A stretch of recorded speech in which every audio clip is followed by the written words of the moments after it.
Hello and welcome to the Clever channel. I'm Jason, your host. Who was Paola? There's a lot of people who've joined the channel who've never heard much about my wife. Paola was amazing. At 21 years old, just at college, and with me as a boyfriend, she was told by the doctors that she had incurable cancer, that she would die, that there was no cure possible for it, that the only thing they could do was fight it, and fighting it would be the most torturous, painful and destructive to her body situation. Yes, we had a doctor who was completely open and honest. We had asked for that.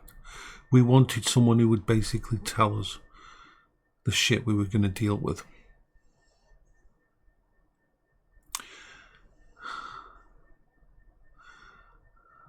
I don't regret any moment of the 20 years that I spent with Paola, except that I couldn't cure her.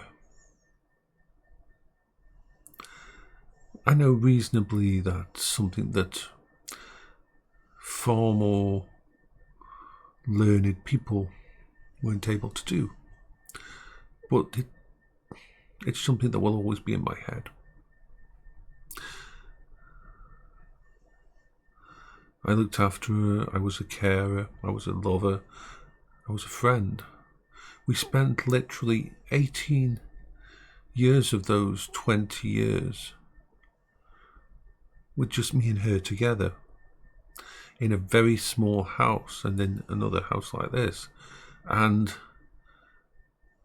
without any other companionship, any friends, except for the rare visits. We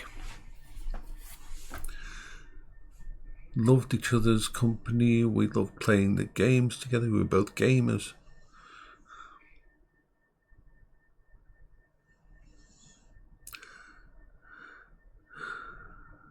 I miss her.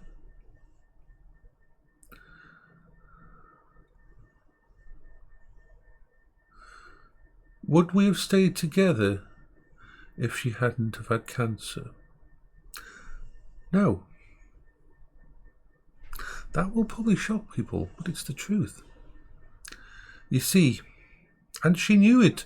We both knew it. We both saw it as one of our wonderful dark jokes, and it was real. We both knew that she knew that I was autistic. She was one of the first people to actually know that I had all these problems and accept me for who I was, apart from my mother. Even my own friends, even my own fucking friends, when I met her and when we started to get together, even my own friends warned her away, saying, "He's odd, he's strange. You may not want to get involved." My own friends told her that. But why do I say that we probably wouldn't have been together? Because it would have become boring. You know what isn't boring? Incurable cancer.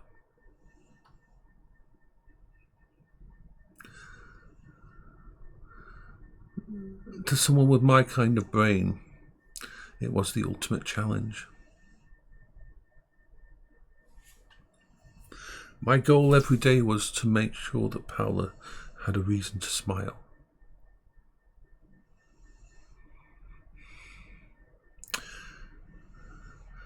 My other goal was to try and fix the unfixable.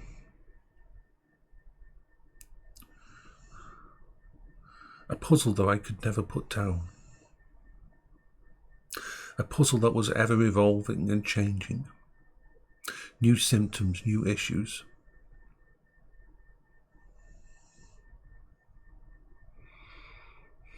We loved each other. Oh yeah, we loved each other.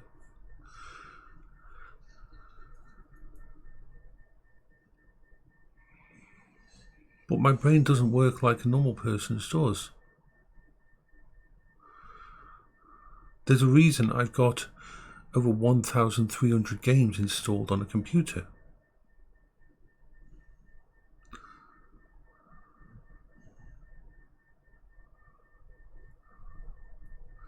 My brain flits from things to things. My intent flits from things to things. I can't stop that.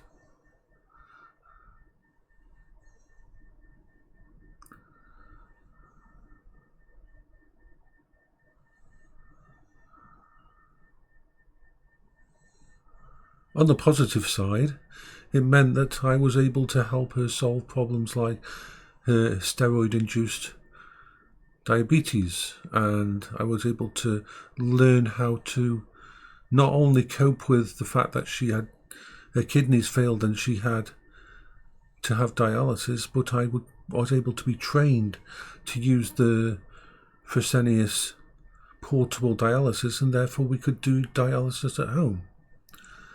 I was the only home-based person looking after someone with dialysis who their patient, my wife, never got an infection.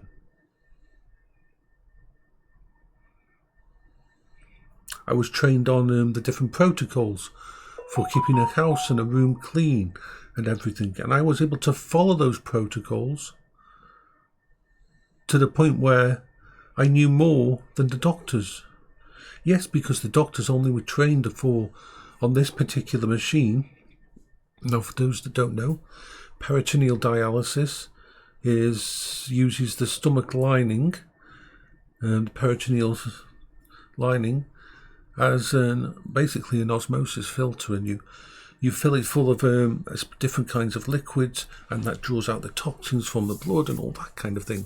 Works really well. Not as good as a proper kidneys, look after your kidneys, but it's there.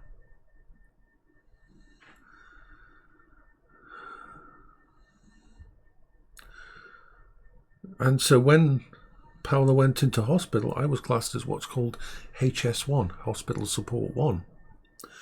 And the choice was, when she went into hospital, was they could either remove the connector for the Fresenius and set up one that could be used with the big dialysis machines, or we could move. They had the Fresenius machine as a backup because it could be used with batteries and that. So they would put out a Fresenius machine on Paola's table, and I would be the person who had to come in and prime it in the morning at 6 a.m. and set it up at night before she went to bed. I was the one who had to be on call during the night. At 2 a.m. in the morning, if the Fresenius machine started to beep at the hospital, they rang up me, and I would have to come in and fix it.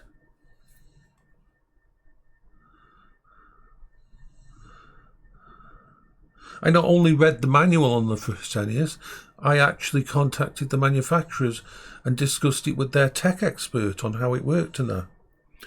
Because it was a medical device, he had so many pressure sensors and temperature sensors and everything, and these could trip if you moved it around or anything. And so I always knew how to fix all these problems. I had doctors, I had registrars and nurses come and watch me set up the Fresenius machine so that they could learn more about it. And this was all to do with it became a special interest for me. It was technology.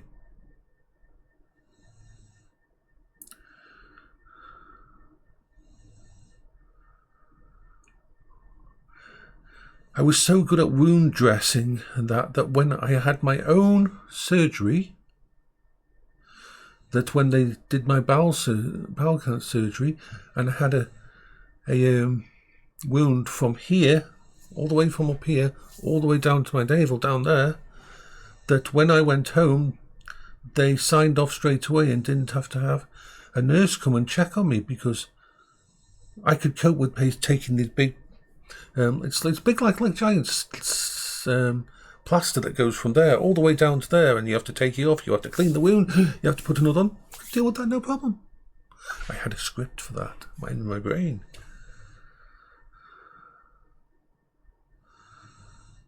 And by the end of Paola's illness, by the last year, we were talking with a professor because Paola's illness was quite rare. Acute lymphoblastic leukemia with Philadelphia chromosome positive. I was so knowledgeable about her illness, which is not a good thing, that the actual professor, hematology professor that we were speaking to, who was the expert in the country on it, was asking me for advice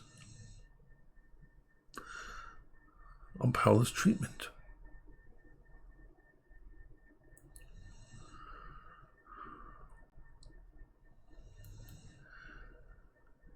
You know what wasn't so good about it? 3 months after Paola was diagnosed, I go to this was before Google, so we had things called libraries, and I would go to the hospital, spend time with Paola. I would come home and I'd go to the library and I'd read the medical texts and everything, and then I managed to talk to an expert. I think, I can never remember whether it was in Sweden or Netherlands. That's a long time ago now. We're talking, coming up to almost 30 years ago now. And I found out just how bad it was going to go. I found out within the first month or so how Paola was going to die. And I had to have that knowledge in my brain for the next 20 years. Knowing how her body would fall apart, how her skin would basically break up, how her kidneys would fail, her heart would fail.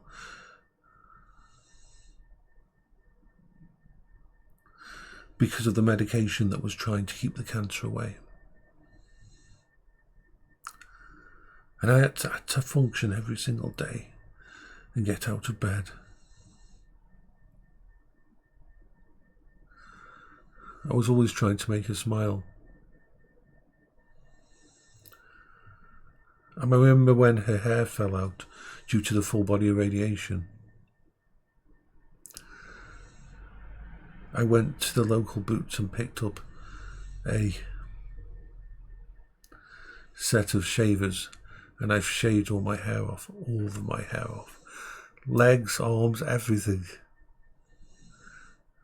I wanted to make her laugh, and it did make her laugh because I didn't realize about using a lotion or a cream afterwards, and so my arms and legs came up with rashes. And I only had we were at the Queen Elizabeth Hospital.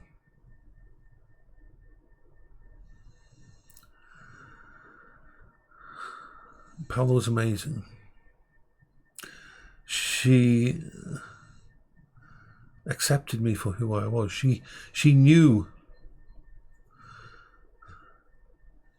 whenever she did her paintings, she would contact me. If she was at hospital, if she was at home, she'd ask me. She always wanted me to critique them. Now, imagine how hard this is for someone. I didn't begrudge her this, but she also always valued the fact that I couldn't lie.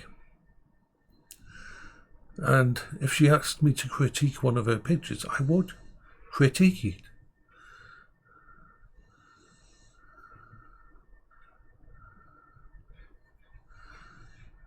My brain was so fucked up.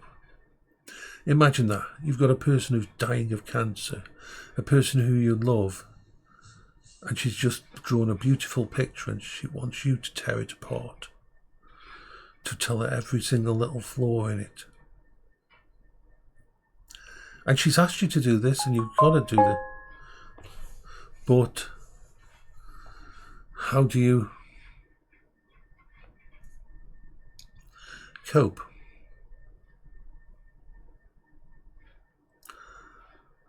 Paola was really special.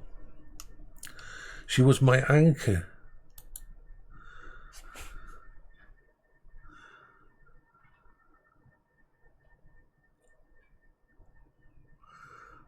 And when she passed away, everything was torn away from me. They really thought at the beginning that I would die of what's called a broken heart. There is actually a physical malady that can happen. This is when you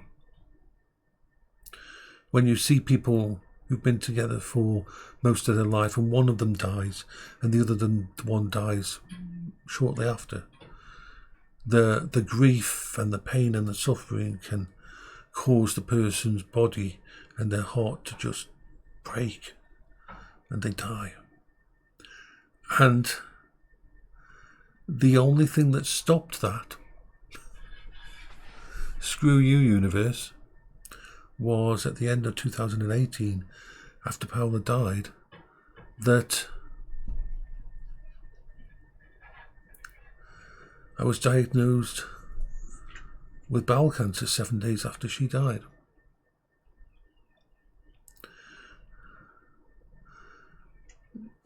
Being diagnosed with bowel cancer saved my life. It was such a different shift. I was the one going through cancer treatment. I was the one going into hospital 7 days after, and then there was 2 weeks before I could go in. So it was like 3-4 weeks before I was actually in hospital.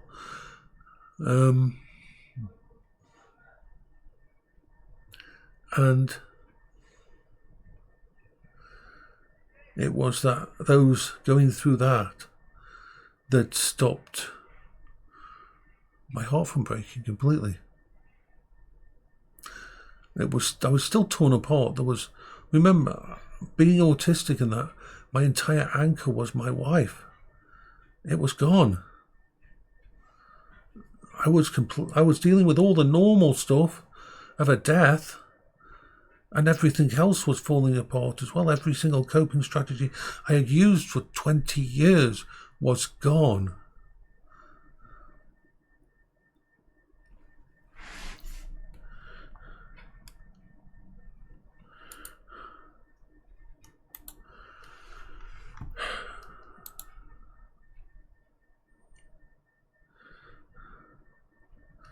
I was trying to find a picture.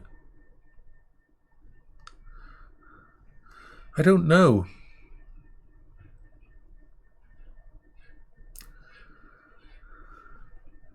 My brain doesn't work like other things.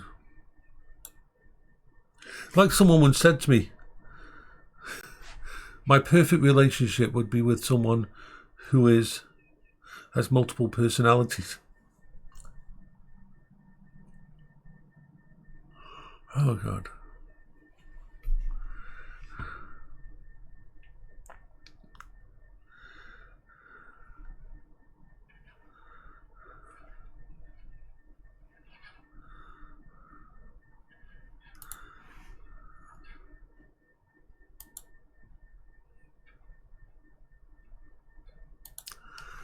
That's the first computer I built for Paola. She had just come out of treatment, and this was the first computer that Paola had.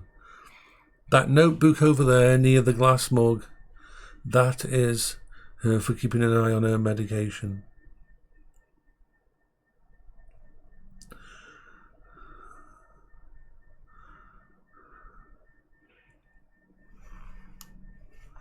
I still miss her.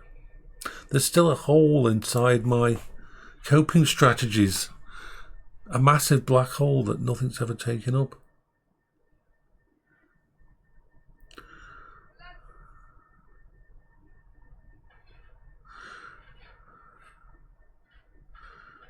I like it when my friends have got problems.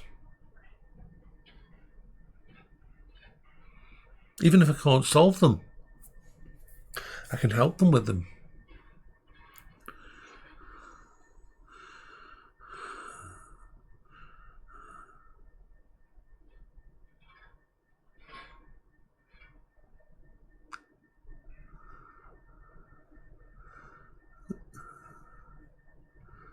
I am completely messed up. I know that. But I cope. I have my independence. I can live.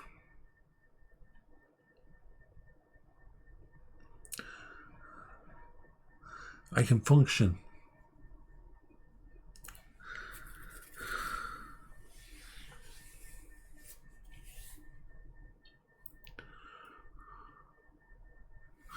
I hope you're all having a good day.